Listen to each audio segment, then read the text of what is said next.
Tom Brady's so-called mentorship of Shedeur Sanders. Let's be honest, it wasn't mentorship at all.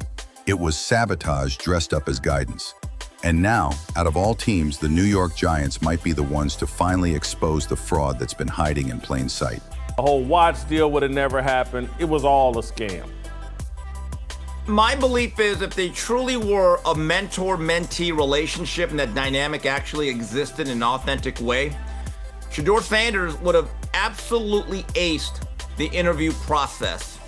He would have been the model student. He would have been a guy, as soon as he walked in the room, he would have said and done all the right things. And by the time he walks out, coaches and individual, just like you was, comes to the press conferences and answers the questions very well, just like you did. Yet you still allowing this kid to be sabotaged. This is a kid that you mentored too, by the way, right? So the fact that you mentored this kid, you know his personality, you've met primetime Deion Sanders, yet you allow Mr. Anonymous during the NFL draft to have his way during the draft so this man can slide 4 rounds. You had a decision. Before we dive deeper, hit that subscribe button so you don't miss a second of this unfolding QB drama. The Giants have been quietly watching this situation unravel, and they're not the only ones. Tom Brady's supposed mentorship of Shedeur Sanders has become one of the biggest frauds in football history. What started as whispers about Brady throwing shade at Shedeur's swagger-filled touchdown celebrations has now blown up into a full-blown controversy. NFL insiders are openly questioning everything we thought we knew about the Brady-Sanders connection. Behind closed doors, multiple sources have revealed that Brady's recent comments about what he looks for in quarterbacks weren't just casual observations. They were carefully aimed shots at the young quarterback he allegedly mentored.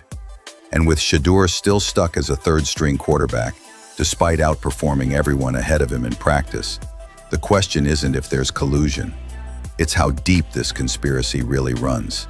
To me, it's a direct shot, and it blows up. And this is where I give Deion and the marketers and all this. They had this picture paint. Oh, Tom Brady is Shedeur's mentor. And I called Tom, and he and Shedeur talked on the phone, and Shedeur leaned into all of that. I think it was all smoke and mirrors. I don't think there was any authenticity to any of it. If Tom Brady had been mentoring Shedeur would have taken that gold chain off, and the whole watch deal would have never happened. It was all a scam. my belief is if they truly were a mentor. It was Flacco, it was Pickett, and then they were going to pick and choose who would be number 3. And I'll be honest with you, you still got Deshaun on the roster. You got the 2 rookies. You got 5 quarterbacks that are in your building. And if you keep 4, you're the biggest joke in the NFL. What are you doing? What are you doing? You might as well trade somebody. Trade Pickett and keep the rookies, or trade Shedeur. Trade. It doesn't make sense. It doesn't make sense. Like, this whole situation of quarterbacks just does not make sense to me. And I'd rather you come out straight from, hey, this is what we're doing. We drive the 2 rookies. They'll be fighting for number 3 spot. Joe's going to be our guy until otherwise.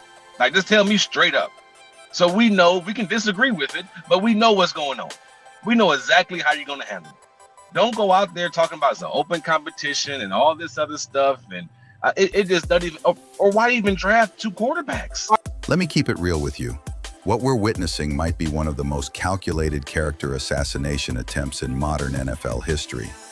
And it's coming from the very man who was supposed to be in Shedeur's corner. Tom Brady, the so-called GOAT, just threw his mentee under the bus in the most passive-aggressive way possible. And make no mistake, it's getting ugly. Here's what really went down, and you need to pay attention, because the mainstream media is already spinning this narrative in a way that doesn't add up.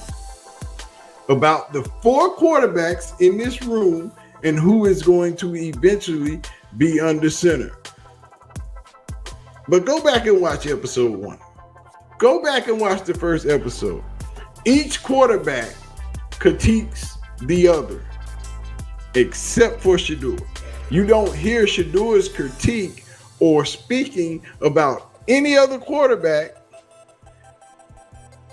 until that Friday when they get ready to play the game. But during that process, Every quarterback talked about every other quarterback, and Shedeur didn't speak about none of them. Why is that? Brady went on national television to talk about how he evaluates quarterbacks. He made a big deal about watching how QBs celebrate after touchdowns, pointing out that he looks for the guys who celebrate with their offensive linemen and teammates. So why is it suddenly a problem when a young black quarterback shows confidence and personality?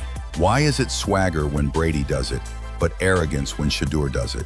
That's not just hypocrisy, that's a double standard. And don't forget, this isn't happening in isolation. Shedeur is still sitting third on the depth chart despite outperforming Dylan Gabriel in nearly every measurable stat.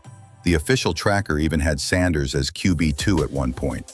But somehow, Gabriel is still ahead. That doesn't happen by accident. That's collusion, plain and simple.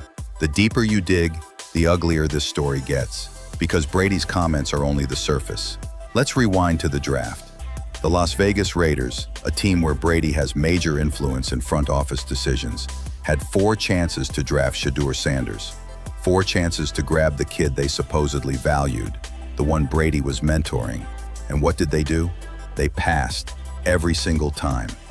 Even after Shedeur put up an incredible performance against the Carolina Panthers, showing poise, pocket awareness, and the exact team-first qualities Brady claims to value. What happened? Did the Raiders bring him in? Nope. They signed Kenny Pickett instead. Kenny Pickett, a guy who couldn't even lock down a starting job in Pittsburgh. That's not bad decision-making. That's deliberate sabotage. And now the Giants enter the picture. Reports say New York has been monitoring this entire situation with growing concern. They see what's happening. A talented quarterback systematically blacklisted by an establishment that claims to reward merit, but clearly doesn't. The Giants, historically, are an organization that values opportunity over politics. They've taken chances on overlooked talent before, and it's paid off in Super Bowls. So don't be surprised if they're the team that steps up while everyone else drags their feet. But let's zoom out for a second. This isn't just about Brady. This is about a system that punishes players who don't fit its outdated mold. A system that buries quarterbacks like Shedeur, no matter how much they outperform their so. And here's the twist. He's already winning in the court of public opinion. Social media lit up after Brady's comments. The clip went viral with more than 4 million views. And instead of people agreeing with Brady, the overwhelming response was backlash. Fans called out the hypocrisy, defended Shedeur's style, and questioned why Brady would sabotage a young player's career. The Giants noticed. Other teams noticed too. What they're seeing is a fan base hungry for authenticity. Fans are tired of cookie-cutter QBs who play the role of corporate robot. They want realness. They want personality. They want players like Shedeur who wear their heart on their sleeve. At the end of the day, this is bigger than football. This is about justice. This is about giving talent a fair shot, regardless of politics, old guard insecurities, or media spin. Shedeur Sanders represents a new generation, a generation that won't apologize for confidence, won't hide their swagger, won't bow down to outdated NFL traditions. The Giants and maybe other teams see that. They see a chance to flip the script. Signing Shedeur wouldn't just be a football move, it would be a statement, a declaration that merit still matters, that authenticity beats hypocrisy, that the system can't bury talent forever. So here's the real question. In a league that supposedly values merit, how do you explain Shedeur Sanders still buried on depth charts? How do you explain Tom Brady's sudden about-face on a kid he once praised? Is this collusion? Is this sabotage? Or is it both? One thing's for sure, this story isn't over. The Giants are watching, the league is watching, and Shedeur Sanders is getting ready to prove everyone, including his so-called mentor, dead wrong. What do you think? Is this NFL collusion against Shedeur, or was Brady's criticism legit? Drop your thoughts in the comments and don't forget to hit that subscribe button, because trust me, this drama is only just beginning.